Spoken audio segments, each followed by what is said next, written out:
Alright guys, welcome to Live Review 23 with myself and Dean from Dean's Beer Reviews. Hello. Always a pleasure to have him on these shows, and you know, it's one of the main reasons why I love doing YouTube is this sort of video. And yeah, today, as you can tell by the title, we are going back to the Doppelbocks. Not just one, but two this time round. And I don't know about you, mate, but Doppelbocks for me, I've yet to have just a bad Doppelbock, even from the least regarded brewery, to be honest. Yeah, I mean, I think you've probably, with your big German connection that you've got, you've probably had more Doppelbocks than me, but the ones I have had have been absolutely fantastic, and it is a style that is definitely up there with me, along with IPAs and Imperial Stouts. But yeah, don't really get to have that many of them. Don't see that many about in the UK. No, it's a real shame, actually. But thankfully, the ones that you do come across are always really the top tier sort of ones. But yeah, it's just a shame that not more of that sort of style of beer gets brought in. Even though I'm seeing periodically different ones that I've never seen in the UK before. But by the time you try and jump on it, it's yeah, got to wait for 6 years now. But yeah, so we've got two Doppelbocks today, both a little bit special in their own way. Well, I hope so, anyway. So, but I'm sure that they're gonna deliver no matter what. So I'll quickly go through both of them, but we will be starting on the Festival Stud, which is it was the 2017 beer brewed for the Regensburg Craft Beer Festival. And interesting choice to have your festival beer as an 8.5% Doppelbock. Yeah, it's usually like a session pale ale or like a light table beer, but no, they've gone. Let's go into the top. Yeah, 8.5%, no messing. And yeah, so this is a collaboration between Eichhofner Brewery, Nittenauer Brewery, Riedenberger Brewery, and then Spital Brewery, which is one of the main breweries in Regensburg. And then it's also a collaboration, yeah. And it's also a collaboration with both Hopsteiner and I can't read that name of the malting company. So a lot of work's gone into that, it would seem. And so this is brewed with roasted and wheat malts. No, oat malts, I think.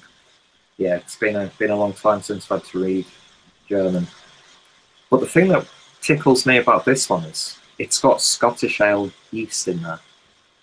Okay. Which is quite a surprising addition. And of course, with it being the beer from 2017, it's got over a year's age on it, so it'd be interesting to see how the beer tastes. So that's the experience, mate. Yeah, it's just 4 different German breweries. Gives you a little bit of an idea of what they can do. But so we'll start off on that one, but I'll just very quickly introduce the second beer, which is from Velda, and this is a bourbon barrel bock, which is clocking in at 6.6% ABV. And yeah, a bourbon barrel aged bock. I don't think I've ever tried. No, bourbon that's barrel aged bock, to be honest. So very excited for that one. So anyway, without any further ado, I think we need to open this first beer. Yeah.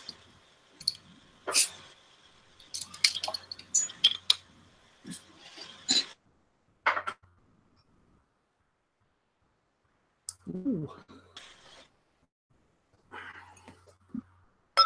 Box.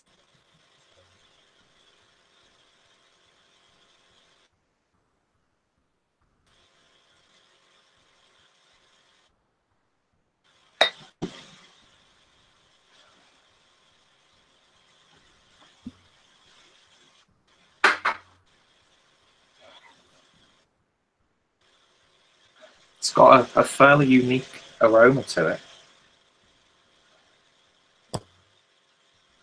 Now I don't know if it's me or not, but I mean it's been a while since I've had a Doppelbock, but I don't know. I think I was expecting it to be slightly darker. I don't know what yours is on the look of it, mate.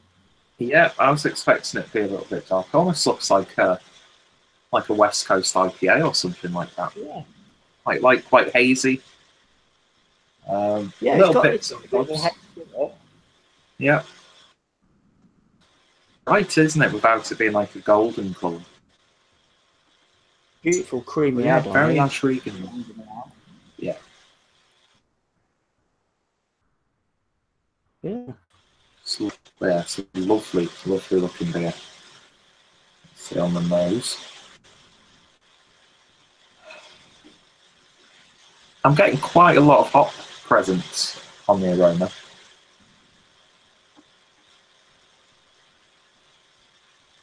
Not in like a big American like hop character, but it's definitely a little bit hoppier than I was expecting. I'm getting.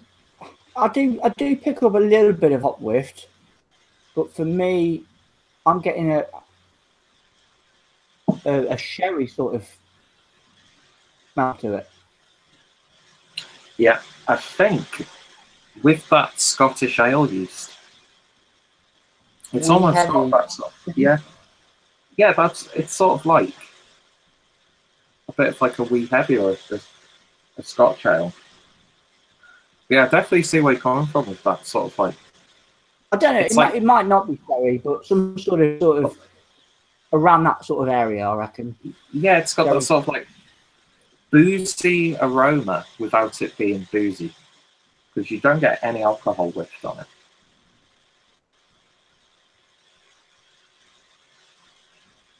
Or like the booze-soaked fruitcake sort of thing, because I'm getting a little bit of fruit coming up. Yeah, I'm just getting like a bit of like an apple and pear, sort of like a candied apple. Candied, yeah. Or like a caramelised with a bit of brown sugar or something, because it's quite sweet in like a fruity sort of way. Yeah, definitely smells. The Scottish ale yeast is going to have a big part in that, I think. That's probably why they've gone for it. Probably. Well, it certainly smells good. It's interesting. Definitely an interesting smell here. But I don't know about you, but I think I need to tuck into this one. Thanks, Peter. No problem. Always a pleasure. Cheers. Oh.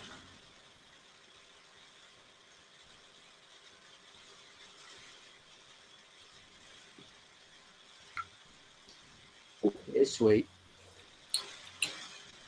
That's very sweet. Cool.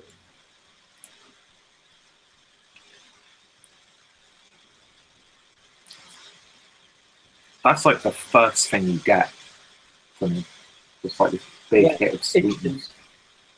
Dessert beer almost, isn't it? It's Yeah.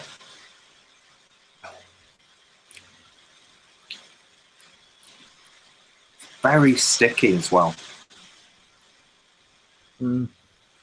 Oily, sticky, super sweet.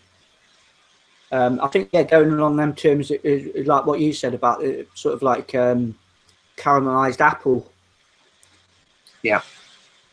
You know, saturated in bloody molasses or something like that. It's very dessert like. Yeah, that's definitely for sure. I mean, I have had this.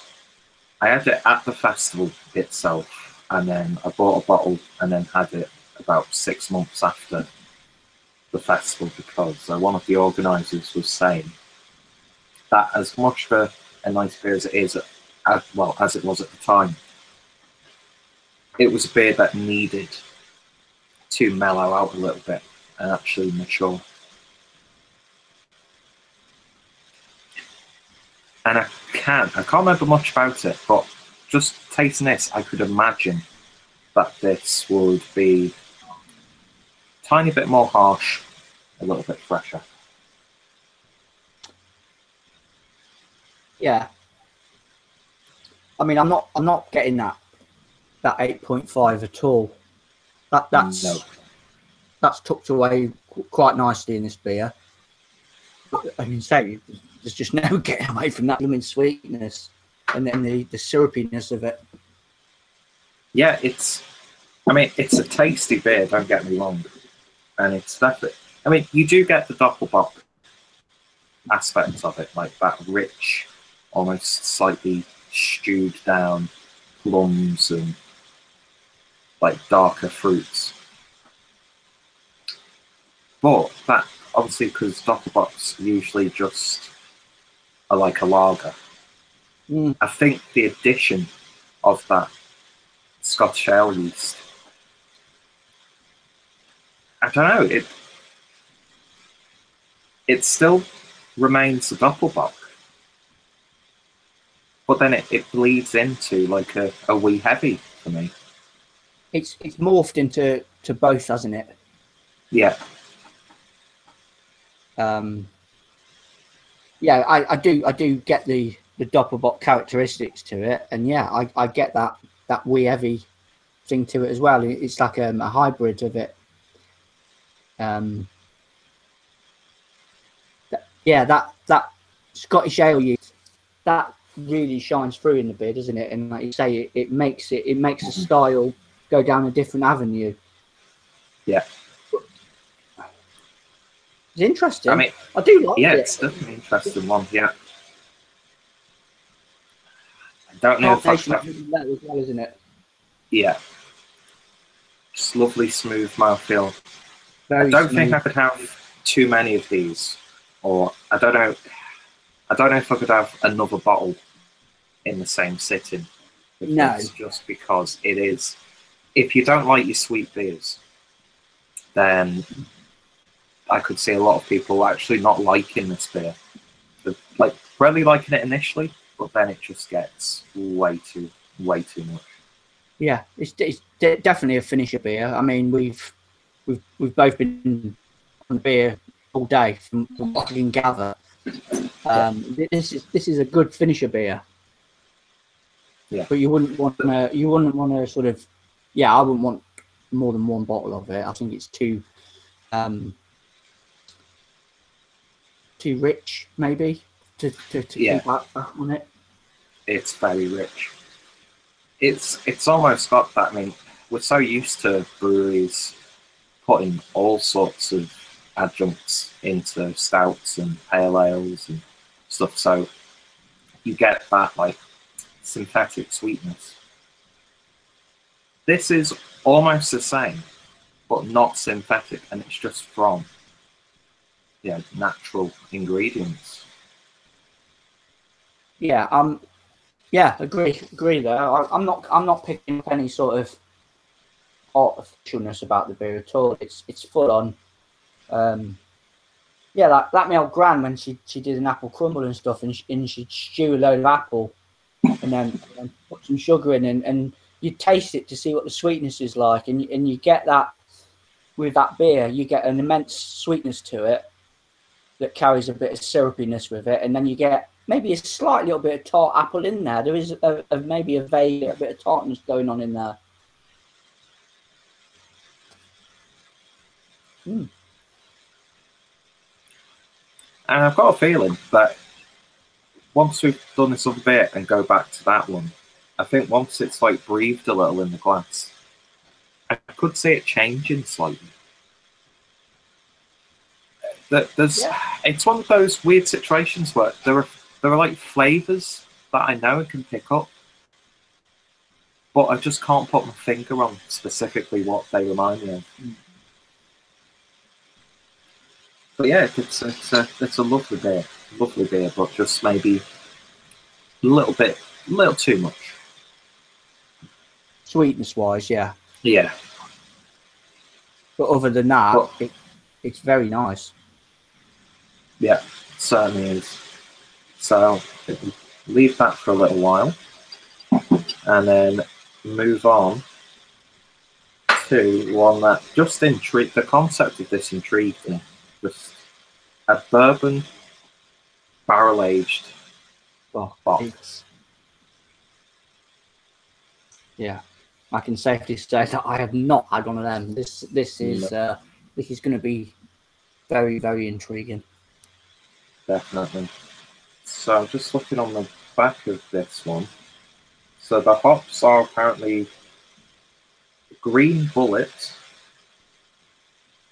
and then that's pretty much the only thing you can really read. And it just tells you that it's like hot hops, yeast, water, the usual. But yeah, this is from Zelda, who I think you can get a few of their beers on that website, Beerwolf. I'm sure I've seen a few of their beers on there. What site's that, mate? That Beerwolf site, which seems to add more and more German craft. So I think it might be available on there for like the UK guys watching this who might be interested. But yeah, not exactly the most exciting label. Yeah, nice and simple. But, yeah, but it works. Tequila's on there at the bottom as well. Bourbon, rum, and tequila. Bassin or whatever that was. Yeah, I think that's basically it's aged and then lagered in all three of those casks. So it's actually more than just a bourbon barrel aged beer. Yeah. That's just made that just intrigue level just get even higher. Yeah. Let's see how this one works then.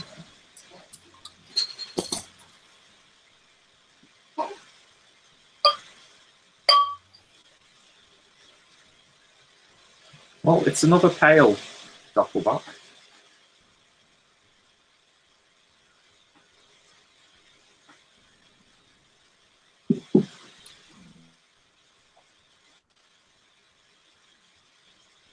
Yeah. Not as hazy, is it?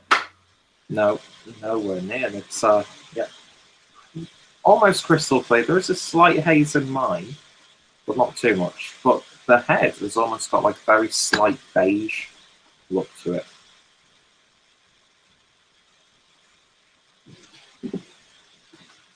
But yeah, but they look pretty much similar in terms of colour. It's just the first one's a little bit more hazy. Yeah. But again, it's still quite pale for a Doppelbock. Carbonation's just really slow and steady in this one as well. Really, it's not erratic. No, not too much. It's got a dust in her head on that. Getting the rain on it then. Yeah, that one knows.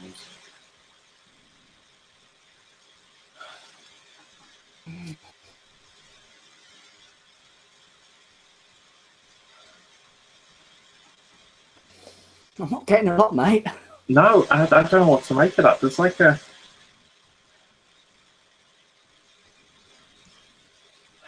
There's not a lot going on that nose. Aside from like some slight woodiness.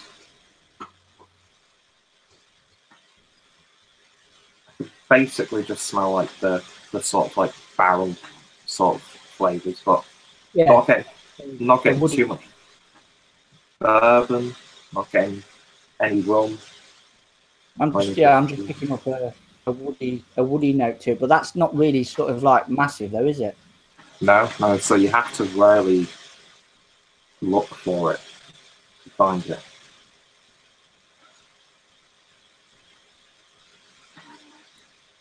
I mean, what aroma is that? Is I suppose it's pleasant enough. Yeah. But aside from that, not too much. So hopefully it delivers on the flavour. So, Prost. Okay. Cheers. Thanks again, mate.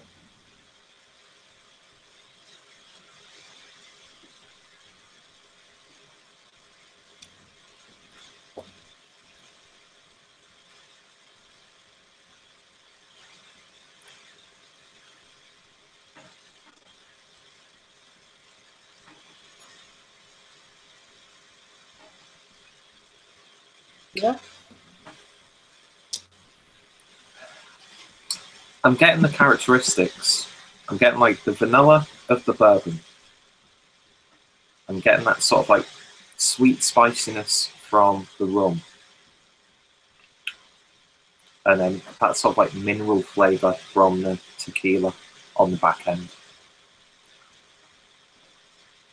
For me, I'm picking up more of the tequila in it.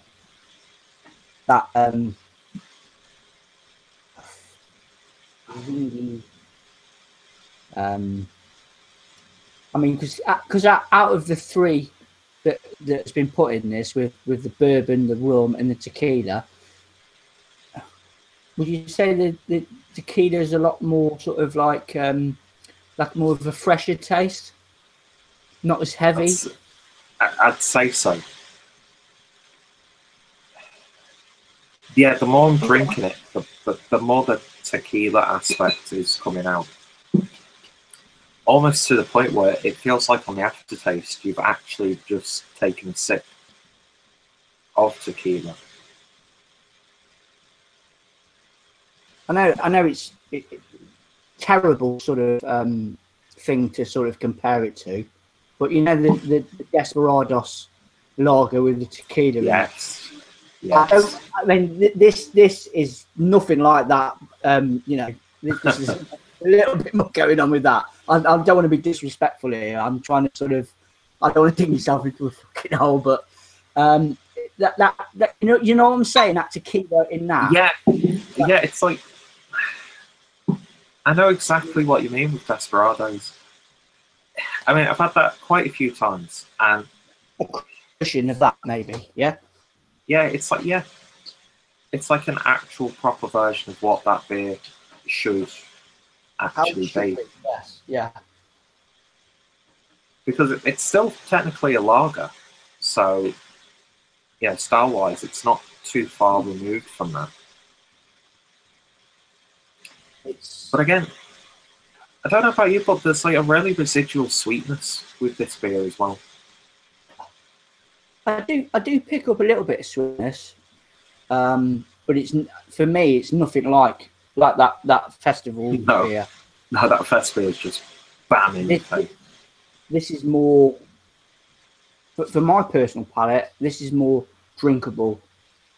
I'd be quite happy to have a couple of bottles of this, maybe 3 or 4 bottles of this. It's got that session sort of feel to it. It's not as heavy. That sweetness is a little bit more dumbed down for me. As for the barrel thing in there, I'm not really getting the bourbon and the rum. Say for me, it's all about the tequila for me.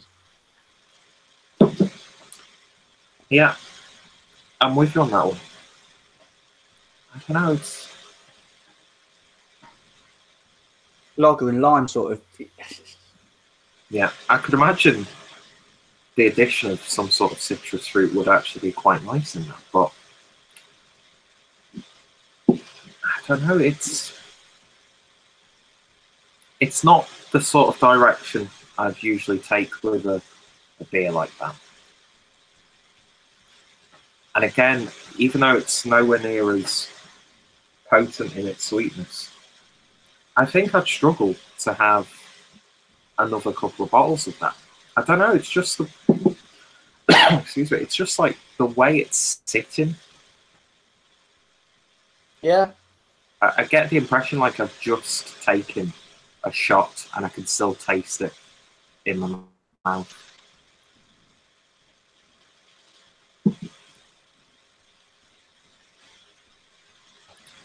But it's far from a bad beer. It's still very well brewed. But I think on a day like today, there's no way I could have these in like the middle of the afternoon in a session. I mean, especially not the first one. That first one's too in your face with the sweetness. That's just like, you know, end of this sort of night jobber. You know, you've had a few, you know, and you just want to sort of end the night. It's a finisher beer, that is. This, I could drink this. I could drink this more. I think there's Yeah. more going on with the other beer. If we can get behind that sweetness, I think there's a little bit more to discover with that beer. With this, it's just a case of I think you could just drink it and switch off, sort of thing. It's not, although the labels suggest otherwise. It's going to be a little bit more going on. I don't think it is myself. No, it definitely doesn't deliver, I think, what it should deliver. But what is there is a very nice, solid beer. Is a bit, because I can imagine that the bock itself would be absolutely fantastic and definitely one that you could session a fair bit on. But I don't know, I think maybe the barrel could have diluted the flavour slightly.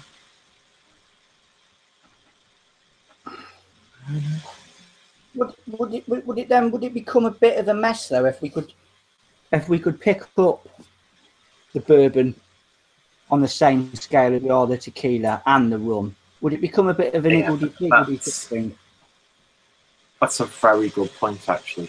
Yeah, then that would become really sickly. It would. It'd be too. I think it'd be too much, wouldn't it? Let them three things all together at the same time on your palate. I don't know. I think, yeah, a bit of a weird one. Yeah, definitely. But yeah, I'm a bit on the fence with this one, to be honest. In fact, I'm actually a little bit on the fence with both of them.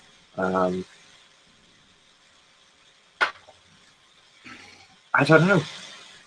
It's a tough one. This is genuinely a tough one. I'm really not sure what I actually fully make of both of these beers.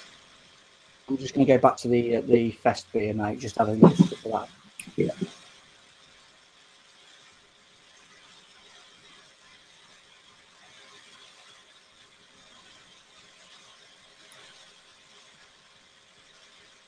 Yeah, just poles apart, aren't they? Completely. Yeah. This one you can take 2 big sips of, but this one you have to just take a little sip, because even when there's still remnants of that beer in your mouth and then you take that one, it's it really does shine through. So I mean, we were discussing before we came on which one we should have gone first, and we decided to go with the fest beer because I thought it was going to be a little bit more simpler and not as robust or complex as the barrel aged bock. But it's weird. It's flipped it on its head.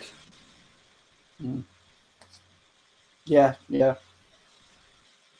I think you sort of go in and see sort of bourbon barrel bock.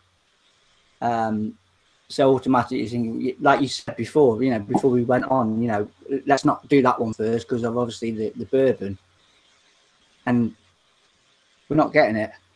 We opted for the fest beer. I mean, I do like both beers. Oh yeah, definitely. Both have a real nice quality to them and really nice flavours in there. I just think as 2 beers next to each other and just a little too much. Yeah. Do you know what I mean? It's well, mind you, Doppelbocks anyway. If you have a session on Doppelbocks, you're going to be on your arse. No matter what, especially with when you get to the Doppelbock stage, where it's upwards of 7%. Yeah, I mean, have you got a clear favourite out of the 2, Peter, or are they both sort of neck? I'd say they're actually both neck and neck for me, because where one beer I think is better, the other one just lacks, and then vice versa, if that makes sense. Yeah. I think maybe if there was a little bit more sweetness in this,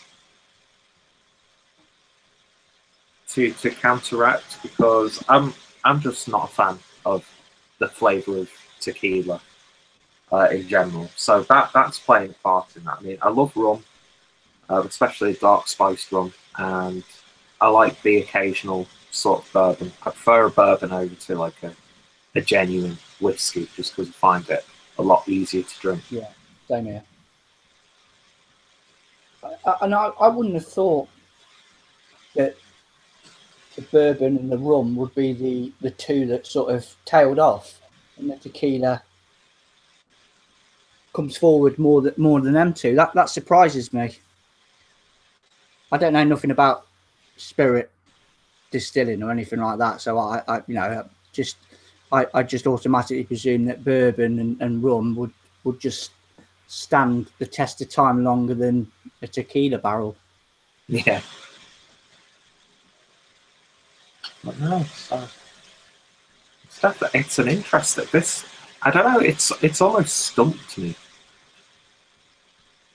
because they're just things from both beers that I just can't put my finger on. I mean, if we were just doing them one at a time in a different live review, it'd probably be a little bit easier.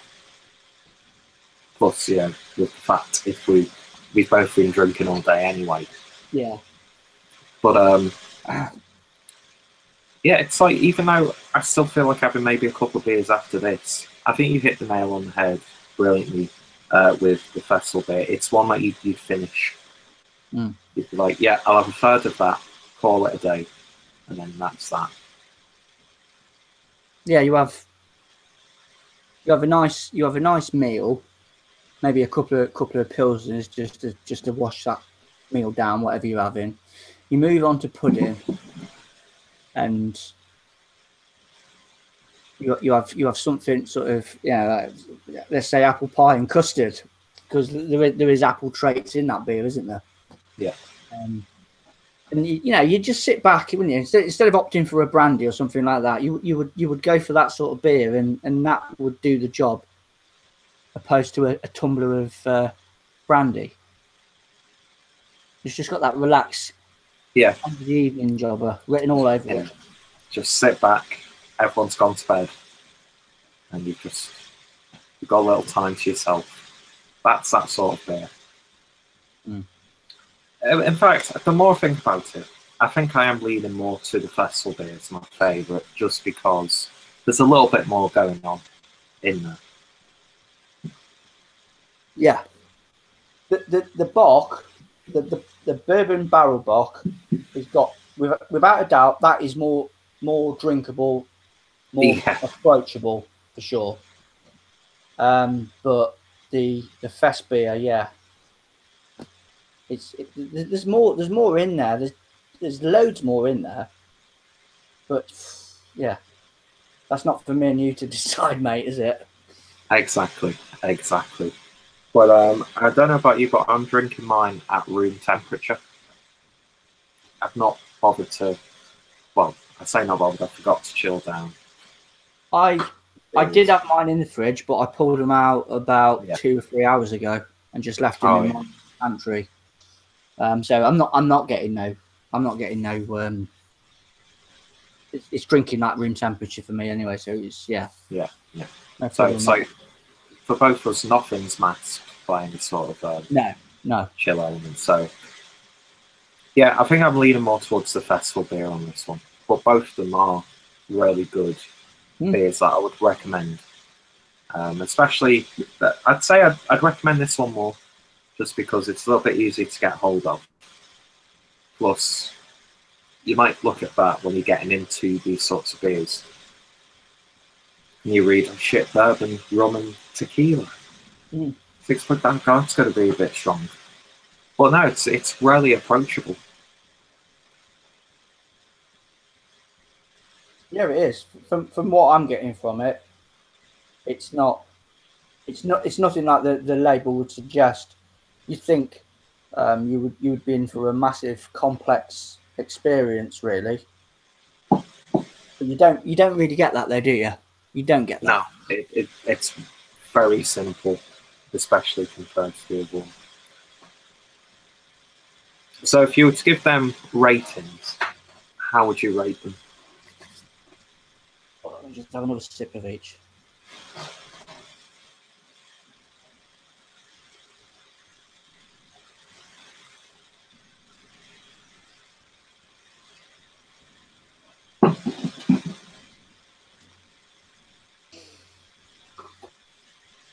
I would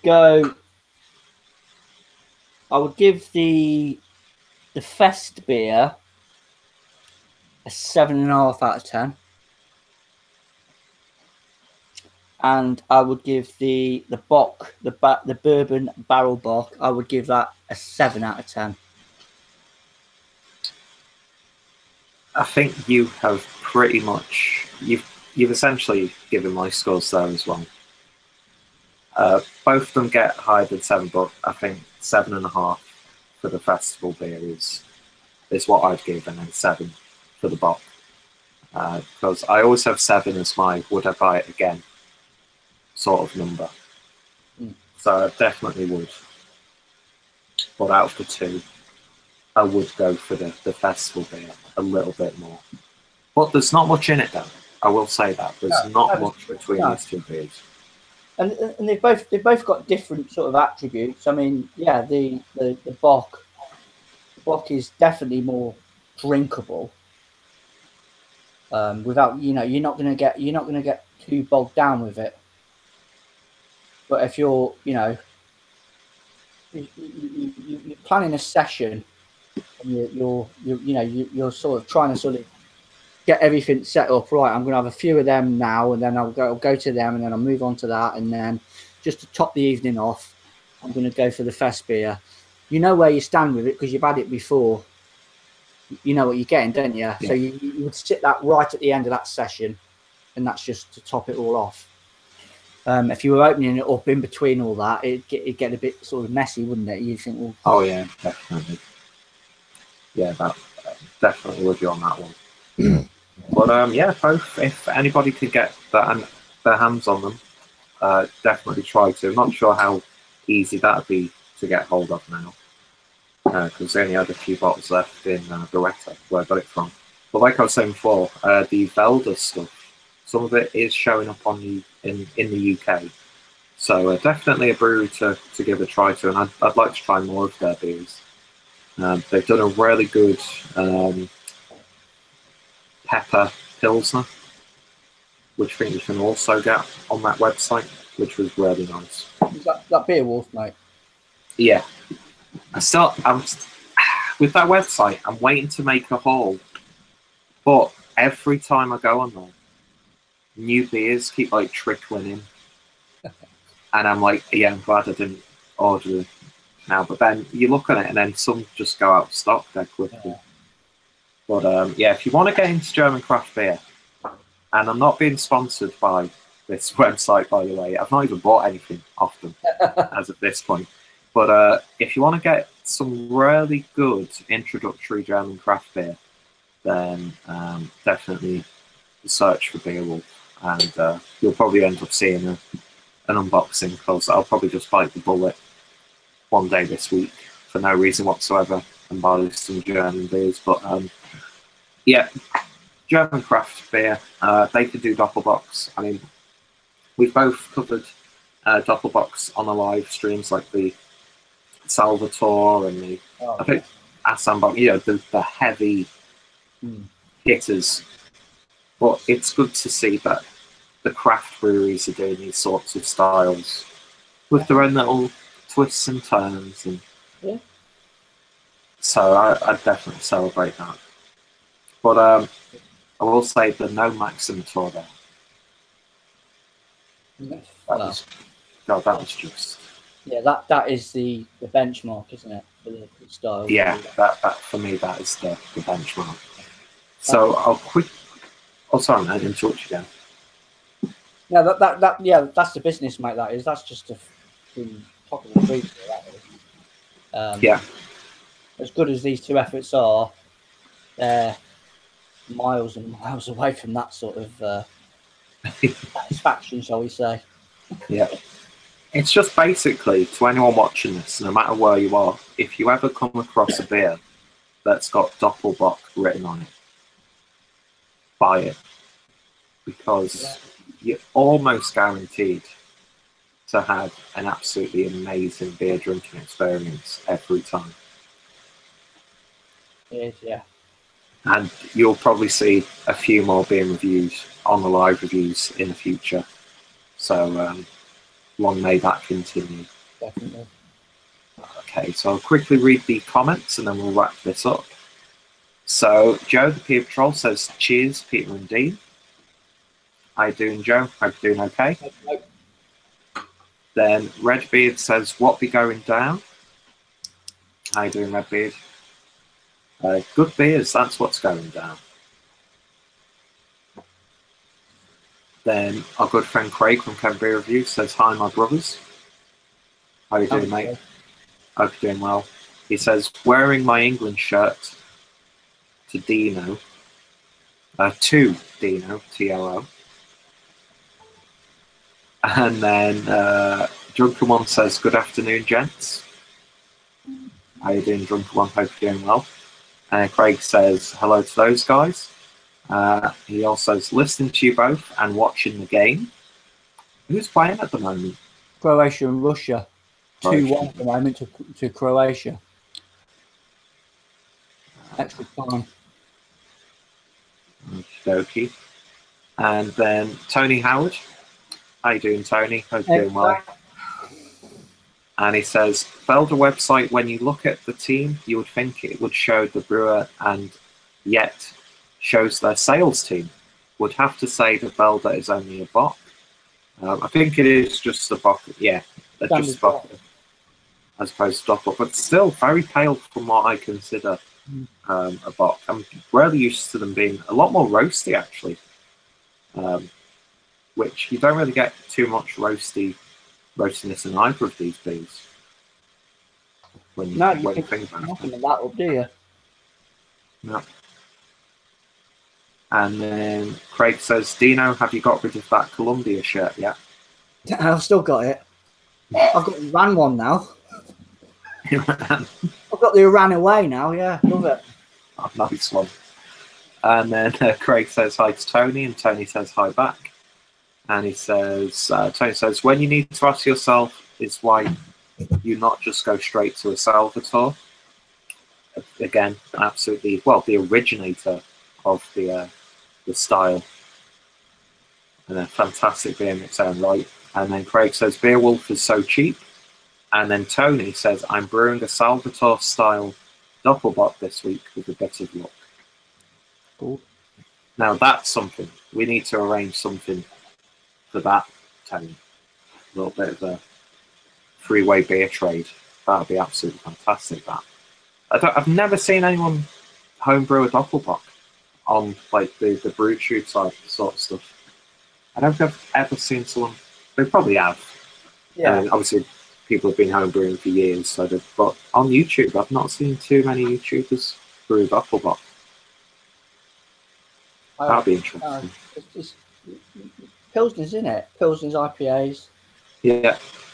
A little bit of like adjunct lager action. That'd be interesting to see how that turns out. That. Yeah, definitely. We'll sort something out for that. But yeah, so that was our look at the Festival Sud 2017, brewed by Eichhoffner, Nissenauer, Riedenberger, and Spital. Which, closing words, very sweet. And then we've got the Velder Bourbon Barrel Bock, which is a little bit more reserved, a little bit more accessible and easy drinking. And yeah, both beers really nice if you get the opportunity to try them. Yeah, thank you once again, mate, for giving me these 2 bottles. They're much appreciated. Not a problem, mate. Anytime. I would never ever get to try, so yeah, great stuff. Yeah, that's the beauty of it. That's what I love about this sort of stuff. It's like you get to know different people, and then next thing you know, you trade in beers, you trade in local beers, you trade in beers that you picked up when you've been away. So it's it's just as, if not more rewarding than the actual beers themselves for me, that sort of stuff. And of course, doing the live reviews and the meetups. I need to get into that a little bit more. We've talked about it before, haven't we? Yeah. We have to get a nice little meetup arranged to get as many people as possible. But it's easier said than done, isn't it? But when it happens, on paper, you like to think like, it's like it's great. It's like 6 months down the line, everything will be all right, and then just something pops up all the time. If work gets in the way, or a family issue, or something like that, and it just sort of fucks it all up. Yep. Just puts it down. But anyway, guys, thank you for watching this live review. Thank you to everyone who's commented and everyone who watches and comments once this has been uploaded a little bit later on. And of course, a massive thank you to my co-host and fellow beer reviewer Dean. Another awesome show, and we're coming up to 25, so we have to see if we can think of anything special to celebrate 25 live reviews. I'm sure we can arrange. We'll think of something, won't we? We'll think of something. Okay, yeah. Yeah, and there was a time where we hadn't done one for a while as well. But hopefully, gap, wasn't there? Yeah, there won't be too many gaps in the future. Okay, so there's a couple more comments on the chat that I'll just quickly wrap up. Tony says he'll try and film his brew day. Be interested to see that, Tony. Yeah. And then Craig says, cheers, guys. Nice show. Thank you, Craig. Cheers, always Craig. a pleasure. And he says, we'll do a live unboxing later. Cheers, Peter. Looking forward to that as well. And then Tony finishes with, I'm in Retford next weekend for a meetup. And then he says, we could all go to the North Sea Beer Festival in Ostend. Oh, I'm open to trying to get something sorted for things like that. But obviously, dependent on how it is for everyone else also. Yeah, I've got nothing in the pipeline regarding sort of festivals or anything. As much as I probably want to, it's fucking crowds. I can't handle crowds. I just fucking fall apart. Oh yeah. Today, just to get a few bits and pieces. Fucking people everywhere. They're like fucking ants. They're everywhere. Yeah, it's like fuck off. Get out of the way. I like my own space. You know what I mean? Yeah. That's why I hate supermarkets at like Christmas time. Yeah, that's another one as well. They get it's just mental, don't they? I've got like 3 items. Let me just go ahead and add them. It's a different rant for a different day. Anyway, guys, thank you all for watching. Ciao. Thanks again to Dean for joining me, and hopefully, because we've not arranged the next stream, but as soon as we've found that out, we'll get that all sorted and let you guys know. All right, so thank you for watching, and here's to the next one. See you on the next one.